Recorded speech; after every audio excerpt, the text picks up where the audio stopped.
Hola queridos hermanos y amigos, bienvenidos una vez más a nuestro canal de estudios bíblicos en este primer sábado después de Semana Santa, donde estuvimos también pensando en los tres por qué del Cristo resucitado, ¿verdad?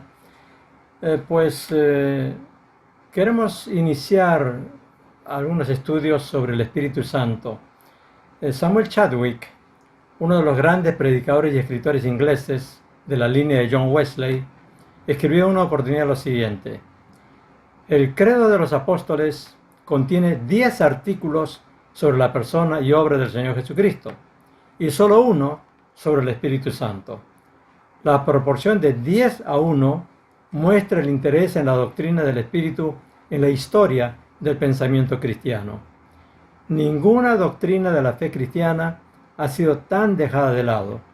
Son escasos los sermones e himnos sobre este tema, y el último libro escrito sobre el Espíritu hasta la fecha se editó en 1674. Ahora, como él escribió estas palabras en el año 1937, quiere decir que durante 263 años, en los tiempos de Samuel Chadwick, nadie había escrito un solo libro sobre el Espíritu Santo. Fue recién en el año 1950 al 1980 que renace el interés por el Espíritu Santo debido a ese movimiento, al surgimiento del movimiento carismático, o llamado también el neopentecostalismo. Pero con el correr del tiempo, nuevamente el interés fue decayendo hasta que hoy podemos decir que es una doctrina casi olvidada. Sin embargo, la doctrina del Espíritu Santo es importantísima en la vida de cada creyente, como también en la vida de la iglesia. Por eso, en los siguientes minutos y también en las siguientes semanas, les invito a reflexionar en lo que la palabra dice en cuanto al Espíritu Santo. Nuestro tema de hoy será el Espíritu de la promesa, con mi oración de que esto sea de bendición para cada uno de los que fielmente nos siguen en este canal de estudios.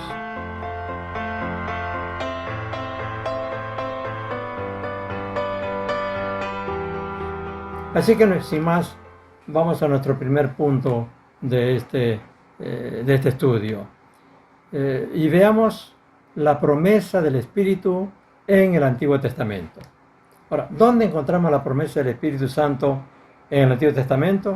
Hay muchos pasajes, pero entre ellos, uno de los importantes está en Ezequiel, capítulo 36, versículos 26 al 28. Dios está hablando al pueblo por medio del profeta y les dice: os daré corazón nuevo y pondré espíritu nuevo dentro de vosotros, y quitaré de vuestra carne el corazón de piedra y os daré un corazón de carne, y pondré dentro de vosotros mi espíritu y haré que andéis en mis estatutos y guardéis mis preceptos y los pongáis por obra. Habitaréis en la tierra que di a vuestros padres, y vosotros me seréis por pueblo, y yo seré a vosotros por Dios. Ahora, Dios hace la promesa de restaurar a Israel, que en ese tiempo estaba esclavizado, habían sido desterrados a Babilonia. Ahora, la promesa incluía un corazón nuevo y un espíritu nuevo, un cambio radical en el carácter de los israelitas. Y Dios promete poner su espíritu dentro de ellos y un cambio radical en su relación con Dios, de lo que era en ese tiempo desobediencia y rebeldía, a ser un verdaderamente pueblo de Dios en comunión perfecta con Él. Ahora, por supuesto, la situación que existía en aquel tiempo se ha prolongado a lo largo del tiempo. Y hasta el día de hoy, Israel no ha creído en Jesús como su Mesías, y por lo tanto esta promesa todavía está pendiente. Y esto se cumplirá al final de los tiempos, cuando todo Israel por fin crea en Jesús como el Mesías prometido, y entonces Dios podrá ya derramar sobre ellos todas las promesas hechas a ese pueblo. Sin embargo, esto se está cumpliendo en nosotros, que somos el Israel espiritual, ¿verdad? Al convertirnos a Cristo, recibimos las promesas espirituales que Dios ha dado a Israel. entonces podemos decir que en nosotros se está cumpliendo esta promesa. Ahora, encontramos la promesa también en Joel, capítulo 2, versículos 28 y 29, donde dice: y después de esto, derramaré mi espíritu sobre toda carne, y profetizarán vuestros hijos y vuestras hijas, vuestros ancianos soñarán sueños, y vuestros jóvenes verán visiones.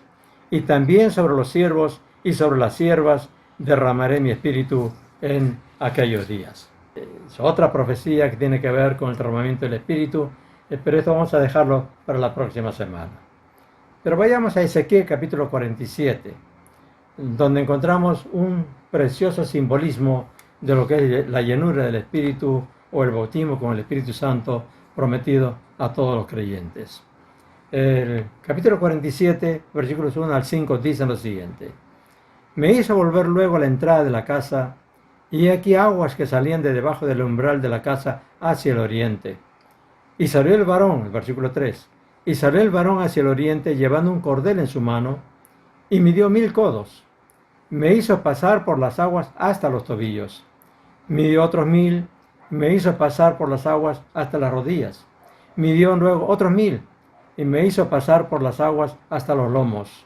Midió otros 1000, y era ya un río que yo no podía pasar, porque las aguas habían crecido de manera que el río no se podía pasar sino a nado. Ahora, esta es una visión que Ezequiel tiene y que comienza a relatar en el capítulo 40 de su libro. Pero en el capítulo 47 relata cómo él ve unas aguas que salen de debajo del umbral y que después vemos en otro pasaje que salían del altar de Dios, ¿verdad? Ahora, el agua es un símbolo del Espíritu Santo, además de la paloma, el aceite y el fuego. Entonces aquí estas aguas que salen de debajo del umbral están simbolizando el Espíritu Santo.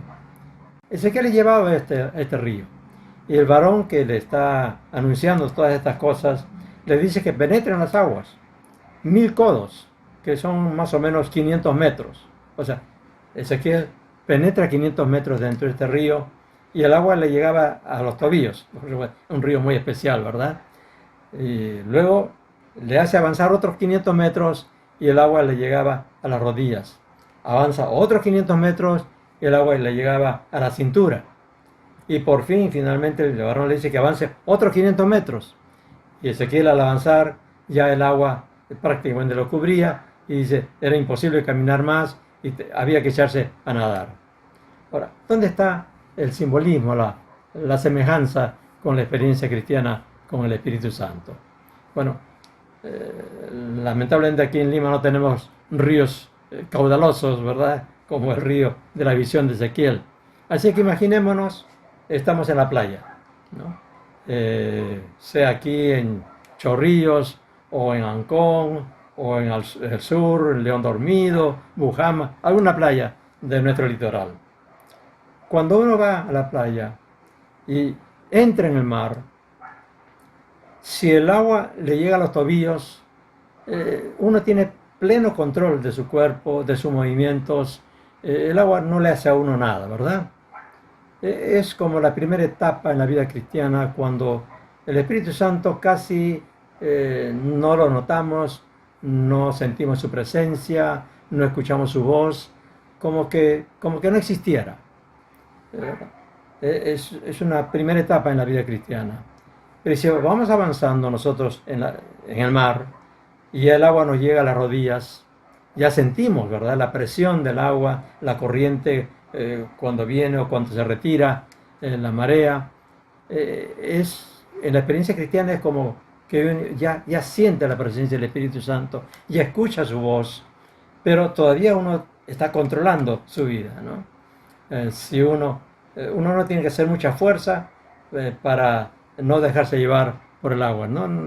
No hay mucha influencia del agua en uno, como tampoco hay mucha influencia del Espíritu Santo en uno, pero uno ya es consciente de la presencia del Espíritu, ya puede escuchar a veces su voz.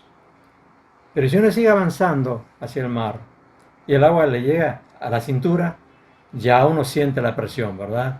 Cuando viene la ola, cuando viene el agua, uno lo tira hacia la orilla.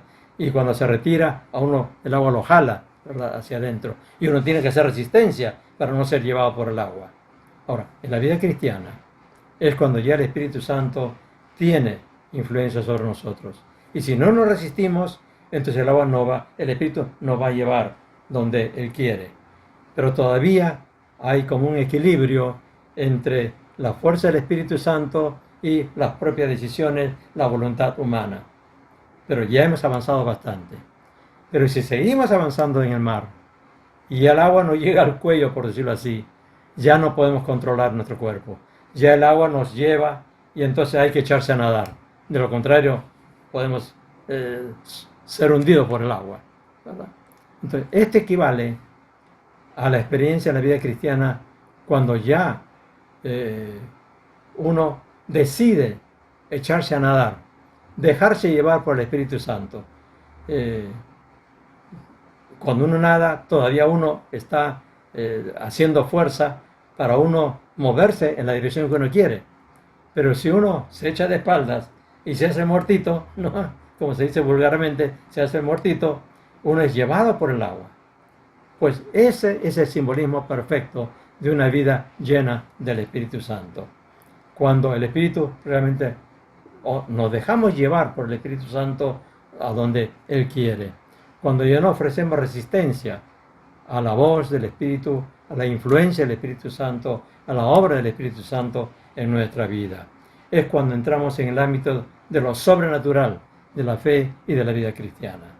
Y que es el ideal de la vida cristiana, por supuesto. Ahora, notemos que esto está anunciado ya en el Antiguo Testamento, hace miles de años. Pero lo que no llegó a disfrutar Israel, ahora nosotros lo podemos disfrutar. Estas promesas son para nosotros también. Porque al creer en Cristo, nos hacemos receptores de las promesas dadas por Dios a Abraham y somos parte entonces del pueblo de Dios. Y por lo tanto, también esto es para nosotros. Pues bien, no olvidemos entonces que ya desde el Antiguo Testamento el Espíritu de la promesa está allí y que Dios quiere, es voluntad de Dios y ha sido voluntad siempre de Dios, de que cada creyente, cada hijo de Dios, cada hija de Dios pueda tener esa llenura del Espíritu Santo, el Espíritu de la promesa. Así que avancemos a nuestro segundo punto y veamos la promesa del Espíritu en el Nuevo Testamento. Ahora, Jesús fue el primero en recibir la promesa, dando el ejemplo con su vida a sus discípulos que tendrían que convertirse en los testigos del Señor para predicar el Evangelio a todo el mundo. En Juan capítulo 1, versículos 32 y 33 leemos lo siguiente. También Juan dio testimonio diciendo: vi al Espíritu que descendía del cielo como paloma y permaneció sobre él. Y yo no le conocía, pero el que me envió a bautizar con agua, aquel me dijo: sobre quien veas descender el Espíritu y que permanece sobre él, ese es el que bautiza con el Espíritu Santo. Ahora, aquí está hablando Juan el Bautista, ¿verdad? Y Juan el Bautista ve cómo el Espíritu desciende sobre Jesús en forma de una paloma. Y entonces Dios le revela a Juan el Bautista que era ese el Mesías prometido, el que luego iba a bautizar con el Espíritu Santo y con fuego, que estaba recibiendo en ese momento la promesa del Espíritu, para luego él poder entregar también esa promesa a sus discípulos. Y luego Jesús mismo, cuando ya bautizado con el Espíritu, ya iniciado su ministerio, anuncia la promesa para todos los que habrían de creer en él. En el capítulo 7 de Juan, los versículos 37 al 39, leemos lo siguiente. En el último y gran día de la fiesta, Jesús se puso en pie y alzó la voz, diciendo: si alguno tiene sed, venga a mí y beba. El que cree en mí, como dice la Escritura, de su interior correrán ríos de agua viva. Y esto dijo del Espíritu que habrían de recibir los que creyesen en él, pues aún no había venido el Espíritu Santo, porque Jesús no había sido aún glorificado. Dice nuestro texto que Jesús pronuncia estas palabras en el último y gran día de la fiesta. ¿A qué fiesta se refería? ¿Y por qué es importante para nosotros? ¿Qué fiesta era esta? Pues era la fiesta de los tabernáculos, que duraba 7 días, en los cuales todo Israel pernoctaba en carpas, o llamados también tabernáculos. De ahí el nombre de la fiesta de los tabernáculos. Ahora, durante estos 7 primeros días, cada mañana el sacerdote sacaba agua del estanque de Siloé y lo derramaba en el altar. Pero el 8º día no hacía esto. Y cuando él echaba agua en el altar, era acompañado por trompetas y por la alabanza del pueblo, conmemorando el milagro del agua en el desierto, pero también anunciando la venida del Espíritu Santo profetizada, anunciada ya por Ezequiel y por Joel. Lo más interesante es que después de los 7 días, al 8º día, el sacerdote no derramaba agua en el altar y por lo tanto tampoco sacaba agua del estanque del Siloé. Y es ese día, justamente ese día, en que Jesús se pone de pie y exclama: si alguno tiene sed, venga a mí y beba. El que cree en mí, como dice la Escritura, de su interior correrán ríos de agua viva. Ahora, notemos, agua viva, no como el agua del estanque del Siloé. Y Juan añade y aclara que al decir el agua viva que saldría de su interior, se refería al Espíritu que habrían de recibir los que creyesen en él. Entonces, aquí Jesús estaba anunciando ya que cada creyente, cada uno de los que iban a creer en él, iban a recibir ese Espíritu Santo, ser lleno del Espíritu, de tal manera que iba a fluir de su corazón, de su vida, fluir gozo, fluir paz, fluir poder, todo lo que el Espíritu Santo puede dar, esa agua viva, ¿verdad? Ahora, el Señor Jesús reafirma la promesa también en el capítulo 14 de Juan, pero añadiendo un detalle de lo más importante para nosotros. ¿Qué dice el capítulo 14 de Juan, versículos 15 al 20? Jesús dice: si me amáis, guardad mis mandamientos, y yo rogaré al Padre, y os dará otro Consolador, para que esté con vosotros para siempre, el Espíritu de verdad, al cual el mundo no puede recibir, porque no le ve ni le conoce. Pero vosotros le conocéis, porque mora con vosotros y estará en vosotros. En aquel día vosotros conoceréis que yo estoy en mi Padre, y vosotros en mí, y yo en vosotros. Este pasaje de Juan es muy rico en enseñanza, en cosas preciosas para nuestra vida, pero no tenemos tiempo de analizarlo en detalle. Lo que quiero hacer notar son las últimas palabras del versículo 20. En aquel día, dice Jesús, vosotros conoceréis que yo estoy en mi Padre, y vosotros en mí, y yo en vosotros. Se está refiriendo a cuando el Espíritu Santo venga, ¿no? Para estar para siempre con los discípulos. El Espíritu de verdad, dice, al cual el mundo no puede recibir, ni le ve ni le conoce. Pero que los discípulos sí lo conocían porque habían visto a Jesús. Lo que Jesús le está diciendo a los discípulos es que el descenso del Espíritu Santo sería la confirmación para ellos de que Jesús ya estaba con el Padre, que había sido recibido en la gloria con el Padre. Y por tanto, que todo lo que Él les había anunciado, todo lo que les había dicho, era verdad. Todo se estaba cumpliendo. Y por lo tanto, Jesús ya estaba con el Padre con Él, como también lo otro era verdad, que Él estaría en nosotros, en los discípulos, en los creyentes, como en nosotros, unidos a Él por la fe para siempre. Ahora, el descenso del Espíritu Santo, lo que ocurrió en Pentecostés, anunciado por Ezequiel y por Joel, y que luego es la experiencia de cada uno de nosotros, es una confirmación de la verdad de todo lo anunciado en la palabra de Dios, todo lo anunciado por Jesús, y que Jesús está en el trono de los cielos, y que desde ahí ha enviado entonces el Espíritu Santo, y a través del Espíritu Él está con nosotros, y nosotros estamos con Él. Porque esto es lo que relata el Hechos capítulo 2, los primeros 4 versículos, un pasaje que todos recordamos tanto, pero que es bueno leerlo una vez más. Cuando llegó el día de Pentecostés, estaban todos unánimes juntos, y de repente vino del cielo un estruendo como de un viento recio que soplaba, el cual llenó toda la casa donde estaban sentados. Y se les aparecieron lenguas repartidas como de fuego, asentándose sobre cada uno de ellos. Y fueron todos llenos del Espíritu Santo y comenzaron a hablar en otras lenguas, según el Espíritu les daba que hablasen. Qué espectáculo debió ser eso, ¿verdad? Qué cumplimiento tan extraordinario y espectacular ha acompañado este derramamiento del Espíritu con un gran estruendo, con lenguas como de fuego, asentándose sobre cada uno de los discípulos. 5.000 convertidos después del primer sermón de Pedro, un pescador iletrado, ¿verdad? Pero transformado por esa llenura del Espíritu, ese bautismo del Espíritu, por el poder del Espíritu Santo. Y también todos los discípulos ahí, los 120 reunidos, hablando en lenguas, en idiomas que ellos no conocían. Un espectáculo realmente impresionante, espectacular. Pero en ese sermón que Pedro predica luego, él reafirma que la promesa es para todo creyente, no solamente para los 120 reunidos, no solamente para un grupo de creyentes, no solamente para un grupo especial, una élite de los creyentes, o para ministros del Evangelio. La promesa es para todos.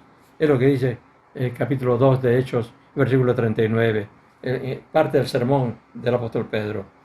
Y él dice a los oyentes: pero para vosotros es la promesa, y para vuestros hijos, y para todos los que están lejos, para cuantos el Señor nuestro Dios llamare.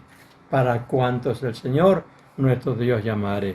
Y por supuesto nosotros somos parte de los llamados por Dios, ¿verdad? Así que la promesa también es para nosotros.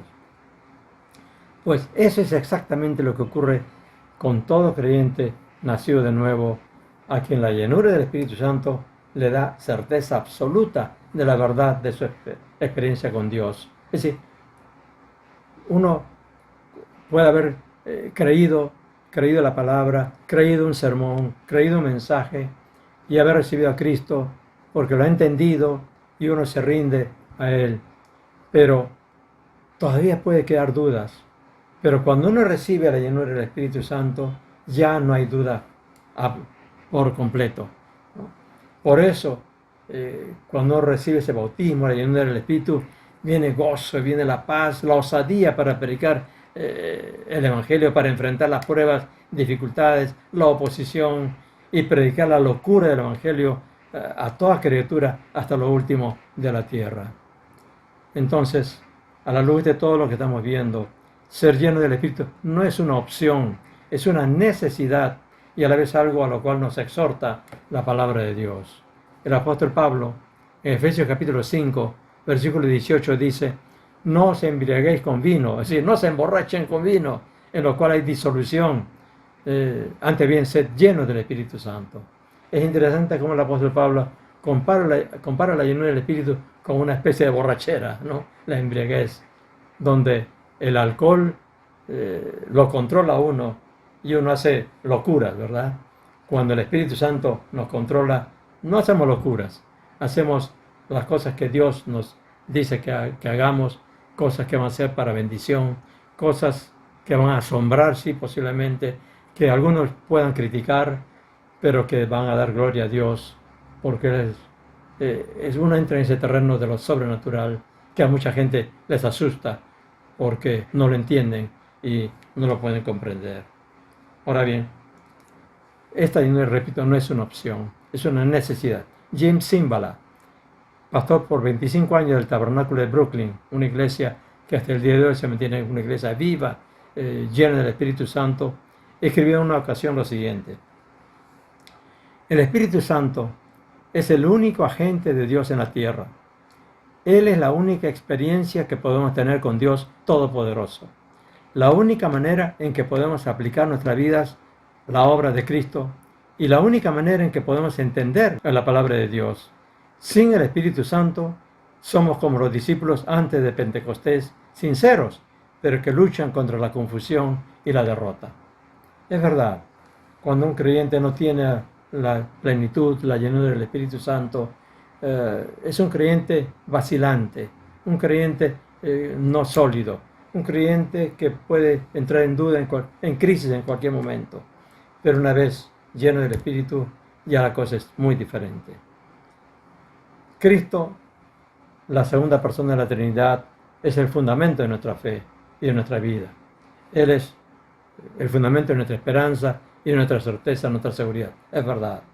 Pero es el Espíritu Santo que nos capacita para una vida gozosa, victoriosa y para un servicio eficaz, como lo fue con los primeros discípulos. Por eso, desde un inicio, el tema o el lema de nuestra iglesia fue: no con ejército ni con fuerza, sino con mi espíritu, ha dicho el Señor Jehová de los ejércitos. Tomado de Zacarías capítulo 4, versículo 6.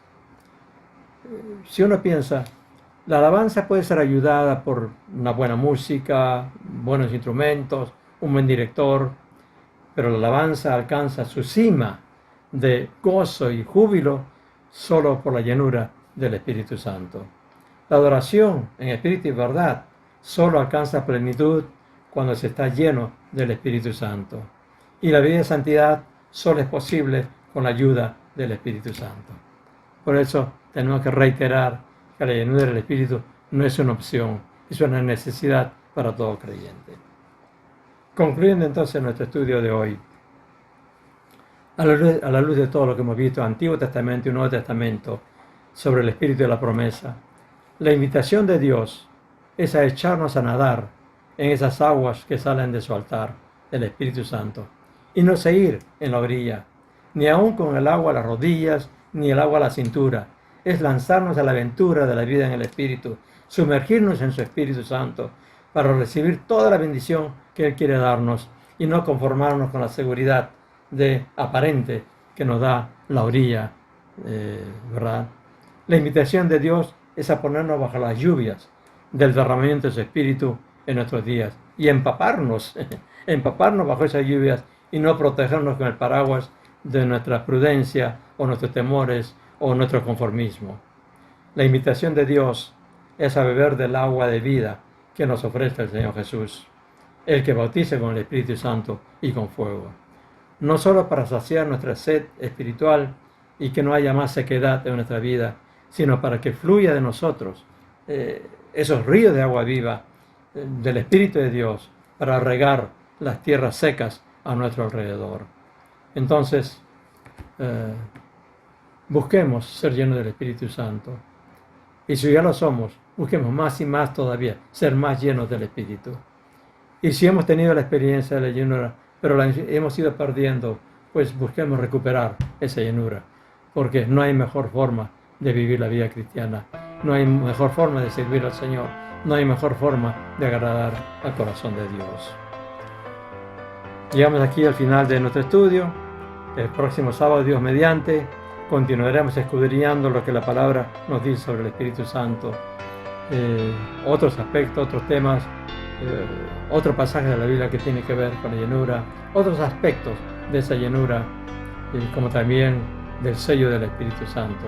En fin, hay muchos temas por tratar con relación al Espíritu de Dios, temas importantes para nuestra vida. Entonces, gracias por su compañía en este día y será hasta el próximo sábado. Entonces, Dios mediante, que Dios les bendiga, tengan una semana preciosa y cuídense siempre protegidos contra este bendito COVID-19, ¿verdad? Que Dios les bendiga.